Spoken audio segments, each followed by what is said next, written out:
الشوط السادس، سباق رقم 176، جائزة مؤسسة الأهرام للحصان العربي، والجائزة 10,000 جنيه. سباق شروط للجيادة العربية المصرية الأصيلة الرابحة سباقا وسباقين. مسافة السباق 1000 متر. الجياد المشتركة 5. رقم 1 بسنت الوسية، تحمل 57 كيلو، يركبها الفارس كريم، وتجري باسمه ألوان السيد الأستاذ مصطفى محمد عمر، والمدرب كرم فرحان. ورقم 2 همام، يحمل 55 كيلو ونص، يحمل 57 كيلو بزيادة كيلو ونص، ويركبه الفارس عبد المقصود، ويجري باسمه ألوان السيد الأستاذ رياض جلال أبو حسين، والمدرب رياض. ورقم 3 شهدي، يحمل 57 بزيادة كيلو ونص، ويركبه الفارس ممدوح، ويجري باسمه ألوان السيد الأستاذ ميخالي رفائيل سفيدس، والمدرب ميشيل. ورقم 4 كرم مصر، يحمل 53 بزيادة نص كيلو، ويركبه الفارس طارق، ويجري باسمه ألوان اسطبلات السلام والدكتور مدحت أبو حلاوة، والمدرب كرم السقا. ورقم 5 مصرية سعفان، تحمل 52 كيلو بزيادة كيلو، ويركبها الفارس سيد صبرا.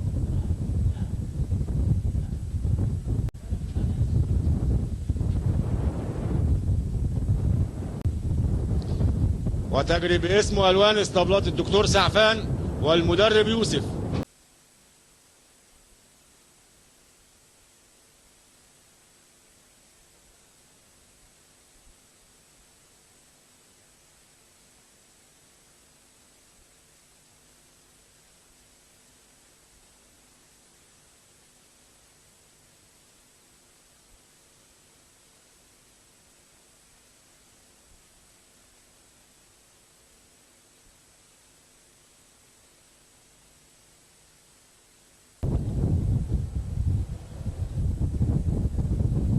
مستعدين.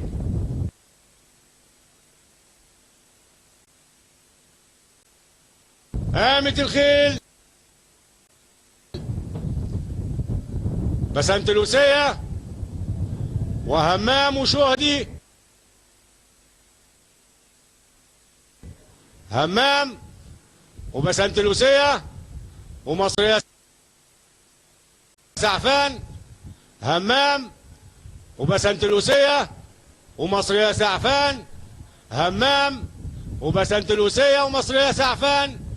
وكرم مصر وشهدي. همام وكرم مصر من على الترابزين. همام ومصرية سعفان وكرم مصر. همام وكرم مصر. مصرية سعفان دلوقتي. مصرية سعفان وكرم مصر. مصرية سعفان وكرم مصر. مصرية سعفان، يا ساتر يا رب. مصرية سعفان وكرم مصر. مصرية سعفان وكرم مصر من على الترابزين. مصرية سعفان وكرم مصر. مصرية سعفان وكرم مصر. مصرية سعفان وكرم مصر. مصرية سعفان كرم مصر شهدي. مصرية سعفان كرم مصر شهدي بسنت الوسية. وننتظر نتيجة الحكم.